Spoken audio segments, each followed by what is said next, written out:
दोस्तों कैसा होता अगर आप ये जान पाते कि हमारी पृथ्वी करोड़ों सालों पहले कैसे दिखती थी। नहीं, हम यहाँ पे किसी टाइम मशीन की बात नहीं कर रहे, और वैसे भी हम आज तक ऐसी कोई टाइम मशीन बना ही नहीं पाए हैं। यहाँ पे हम एक नेचुरल टाइम मशीन की बात कर रहे हैं दोस्तों, जो हमारे पास्ट की इंफॉर्मेशन हमें लगातार भेज रहा हो। अभी भी जब आप इस वीडियो को देख रहे हो तब ये इंफॉर्मेशन करोड़ों साल पहले की है, जब हम ह्यूमंस एग्जिस्ट भी नहीं करते थे। 1950s में रेडियो एस्ट्रोनॉमी के आने के बाद ब्रह्मांड को और विस्तार से जानने की एक मुहिम शुरू हो गई।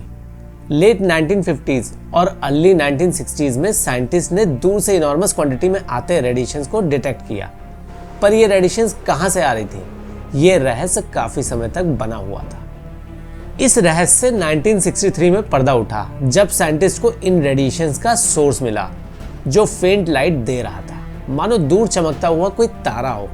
पर ये कोई तारा नहीं था दोस्तों, ये एक क्वेज़ार था। दोस्तों क्वेज़ार्स यूनिवर्स में मौजूद सबसे तेज चमकने वाले ऑब्जेक्ट्स होते हैं। अगर 100 गैलेक्सीज की एनर्जी भी मिला दें तो भी वो एक क्वेज़ार की एनर्जी से काफ़ी कम होगी। अगर क्वेज़ार को सूरज से कंपेयर करें तो क्वेज़ार की रोशनी 27 ट्रिलियन टाइम्स ज़्यादा होगी एक सूरज की रोशनी से। क्वेज़ार्स एक्टिव गैलेक्टिक न्यूक्लियाई, जिसे एजीएन भी कहते हैं, उसकी एक सब क्लास है। एक्टिव गैलेक्टिक न्यूक्लियाई गैलेक्सी के सेंटर में मौजूद वो कॉम्पैक्ट रीजन है जिसकी ल्यूमिनोसिटी बाकी गैलेक्सी से काफी ज्यादा होती है। इन एजियंस में भी क्वेज़ार सबसे तेज चमकने वाले हैं, क्योंकि दिखने में ये तारे जैसे होते हैं और इनको पहली बार रेडियो सिग्नल से डिटेक्ट किया गया था।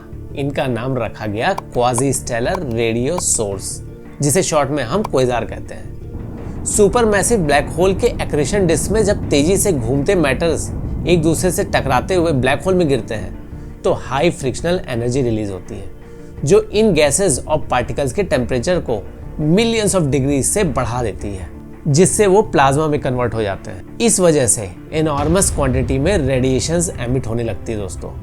इस कंडीशन में ब्लैक होल को क्वेज़ार कहते हैं। ये माना जाता है कि ज़्यादातर सुपरमैसिव ब्लैक होल्स अपने यंग फेज में क्वेज़ार्स ही होंगे, जब उनके आसपास बहुत सारा मैटर मौजूद होगा फीड करने के लिए। लेकिन जैसे जैसे मैटर कम होता गया, इन क्वेज़ार्स की चमक भी कम होती चली गई और वो बस ब्लैक होल्स ही बनकर रह गए दोस्तों एस्ट्रोनॉमर्स को क्वेज़ार्स एक फेंट लाइट के रूप में ही दिखते हैं, क्योंकि ये हमसे बहुत बहुत दूर है। ज्यादातर क्वेज़ार्स हमसे बिलियंस ऑफ लाइट ईयर्स दूर किसी गैलेक्सी में मौजूद है।